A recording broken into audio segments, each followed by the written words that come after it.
Hi, my name is Gain Edwards, and I will be presenting The Bush Pilots by Patrick F. McManus. Mostly, what I wanted to be when I grew up was a mountain man.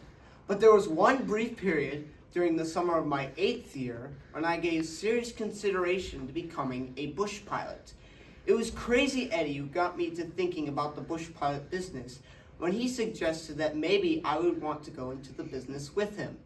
We'll have this plane, see? And we'll fly hunters and fishermen back into the wilderness. We'll land on gravel bars and in little clearings in the forest. And the hunters and fishermen will be scared to death. But afterward they'll say, "Boy, you sure know how to handle this plane."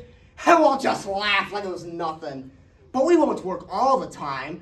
Whenever we want, we'll go fishing and hunting ourselves. It'll be great. Already I could feel myself getting caught up in Eddie's dream. But where will we get the plane? We don't have any money. We'll have to build it. Of course, we'll start off with just a little plane, one we can practice our flying with and landing on gravel bars and in little clearings in the forest. That can be tricky. Come on over to my place tomorrow and we'll start building the plane. Sounds good to me. I did have some doubt that Crazy Eddie and I could actually build an airplane. But as it turned out though, Eddie was an aeronautical genius. When I showed up the next morning, he had already drawn up the plane on a sheet of Big Ben tablet paper. It looks swell. Where will we get the motor? My dad's got an old washing machine motor out in his shop. We can use that and we'll whittle a propeller out of a board. That sounded reasonable enough. I felt guilty for ever doubting Eddie's engineering skills. But we'll need some high place to launch the glider from. What can we use? No problem. He pointed to the roof of the towering Muldoon barn. Why hadn't I thought of that? I suppose it was because I wasn't an aeronautical genius. But we're gonna have to assemble the parts on top of the roof because it'll be too heavy to take the whole plane up there after it's finished. The finished plane bore only a slight resemblance to Eddie's design, possibly because we rushed construction. Then again, it may have been the limited supply of materials available to us. Boy, Eddie, this sure is a neat plane with the apple crate cockpits and barnboard siding wings.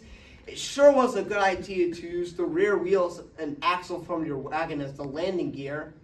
I think it's exceptionally airworthy. This ramp we built was a stroke of genius, even if I do say so myself. Once our plane picks up sufficient speed in its descent, it'll lift us up into the clouds, or we'll spend the rest of the day riding the wind. Then towards the evening, we can find a gravel bar or a small clearing in the woods, or we can practice our bush pilot landing. Say, maybe your folks would like to see us test the plane. Why don't you go invite them to watch the takeoff? Good idea! And he scrambled down the barn roof and raced to the house. Mom and Dad, how'd you like to come and see us test the plane we built out behind the barn? Eddie had hardly finished his invitation when he was out the door again. Sure, we'll be right out, Eddie's dad called after him. Then turning to his wife, he said, it's a relief to learn that Eddie is doing something sensible for a change, instead of getting involved in one of those crazy, dangerous schemes he's always coming up with.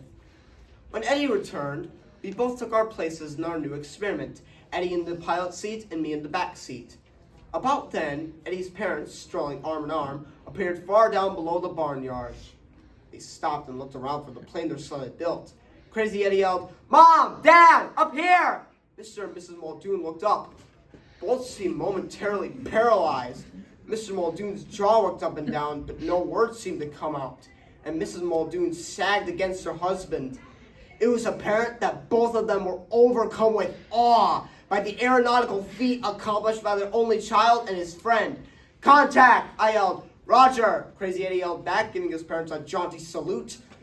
Mr. Muldoon yelled something too, but we couldn't make it out because Eddie had already jerked loose the knot and the wind was rushing in our ears. Our flight plan worked out just as we had intended. Oh, at first there was some shrill screeching from down below, and I had the vague impression of cows leaping fences and trying to climb trees, and terrified chickens and geese raising a terrible ruckus. But then the bush plane hit the ramp, and we were lofted high into the air. The wind caught us and carried us even higher, and it was wonderful. Far down below, I could see tiny houses and miniature farmers waving to us from miniature tractors. Then we soared higher still, and we're in the clouds, white puffs of vapor floating up like cotton candy. It was all very lovely and exciting. Except, I had this pain in my body, and my head ached. When I opened my eyes, Mr. and Mrs. Muldoon were bent over me, both of them strangely white of face. "Are you all right?" Mr. Muldoon asked us. "That manure pile you landed in probably saved your lives. You and Eddie are both lucky you weren't killed." "Well, sir, we didn't do too badly. Any old bush pile could have landed on a gravel bar or a little clearing in the forest. But I'd like to see one of them land on a manure pile and live to tell about it."